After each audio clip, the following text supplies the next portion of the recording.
if we became a charter county, aside from giving us more control over our county, which is always ideal, more local control, we would also be making it so that we have better representation as well. That's great. Now, you've been active in a number of other areas that deal with getting better representation. There's something I signed the other day in front of a store. It was a petition to divide California up into 6 parts. Can you tell us anything about that? Yes. Now, that initiative is an idea to split California up. Californians have been trying to do this for a while. I believe as early as late 1800s, we were considering splitting up the California into North and Southern California. I think LA and everything down was going to split off. And there was overwhelming support in California for that, but Congress never acted on it. So this is an idea to try that again, but now our population has exploded even more since then, so the problem's even worse. We have some of the worst representation in the country, as I was talking about, representation. Each assembly member here represents about 450,000 people. The next largest state is Texas, and they're about a third of our district size. So if we split the state up, it'd be easier to have a body that represented less people. We could have more control about our issues in the federal level as well, because we get more senators to represent the diverse areas of California. Because part of the problem right now is Southern California is just so populous that they can control anything that happens in California. Just if there was a Northern and Southern California conflict, Southern California is going to win. So if you split the state up, areas that have traditionally not have any control, like say the Jefferson area that wants to become a whole country by themselves, they might be able to at least have more control over what goes on in the little state, North California. But what's nice about it also is that even though there are some preliminary ideas for how the states would be drawn up, the initiative allows it so that each county can actually decide to become part of a different part of the new Californias as long as they are adjacent to that area. So it might say that, for example, my county might be in, I think, I believe not North California. I forget exactly where it would be, but if we were bordered or one of the other ones, we can join North as part California, of that. I believe it would be. Is North yes. California? Okay. Yeah.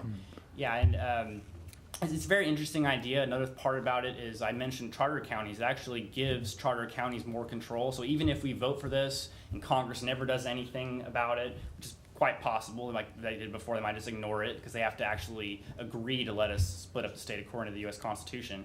But if they did nothing, this provision would still stand, and it would make it so charter counties have a little more control over how they operate their municipal operations or municipal affairs. Now, you've been involved in something else called the neighborhood legislature. What is that all about? The neighborhood legislature is an idea to make it so that our districts are very small. So as I mentioned earlier, California has the worst representation in the country. We're 450,000 people for every one state assemblyman in our lower house. The average is one for every 60,000. But what's really interesting is about 12 states, maybe a little less than that, have one for every 10,000 or less. And in these states, there was a Rose Institute study that evaluated how they operated, and it found that they're much less partisan the way they operate. They introduce less legislation, but they pass more of it, so you see less symbolic type legislation that goes nowhere, more problem solving. They have more gender diversity. New Hampshire, for example, the smallest districts in the country, has 39% women in the lower house. They also have a lot more ideological diversity. New Hampshire also, we've heard of the Free State Project. They have a lot of people that are very libertarian leaning, very green leaning. But the idea is when you get small districts, money is not an issue anymore. Big spenders don't really have control over the outcomes, and people are much more better at representing their constituents. So, for example, in New Hampshire, where each district is 3,000 people, much smaller than our 450,000, the average race is one with about $750. And more than half the people in the lower house spend less than $500 to run because they go door to door, they talk about issues, and they make it so that the issues are more about what constituents are concerned about. They're not, talking about talking points. They're getting very specific about what problems there are in the community and how they can help them. So I think that if we did this in California, what the neighborhood legislature would do would make something similar, make it so that the state assembly would be one for every 5,000 and the state senate would be one for every 10,000.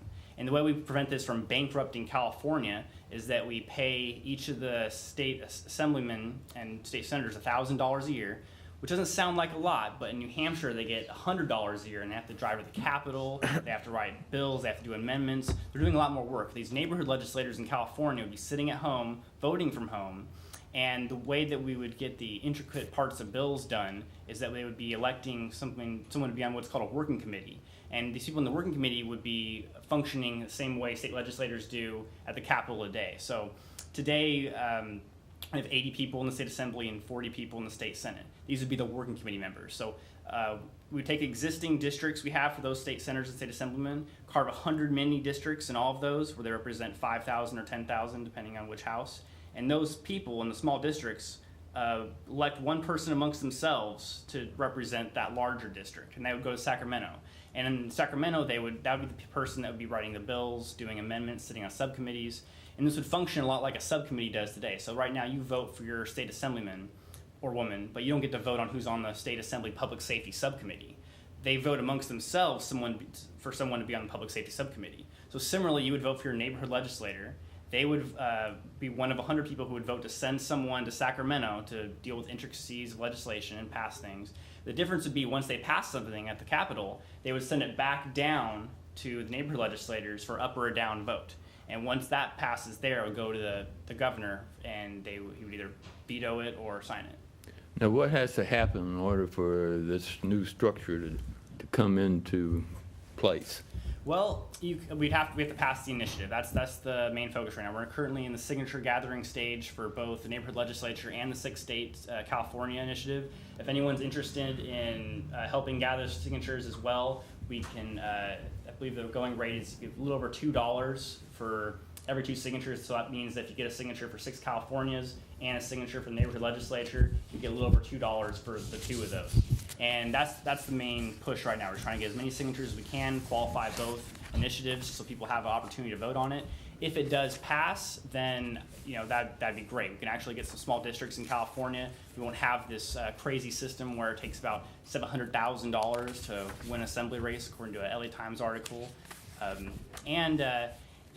This could be done by the state legislators as well. It's just not very likely because they have to choose to reduce their own power. It happened a few times in our country's history at the U.S. House level. They made districts smaller about 3 times. They started at 40,000 for every one representative. Now it's exponentially increased. But as far as I know, only Tim Donnelly supports reducing the size of districts in California. And you got to get a lot more people to get on board with that for them to willingly reduce their own power. So this seems like the best method, having people just vote for it via initiative. Great. I wish you well on your campaign. Thank you.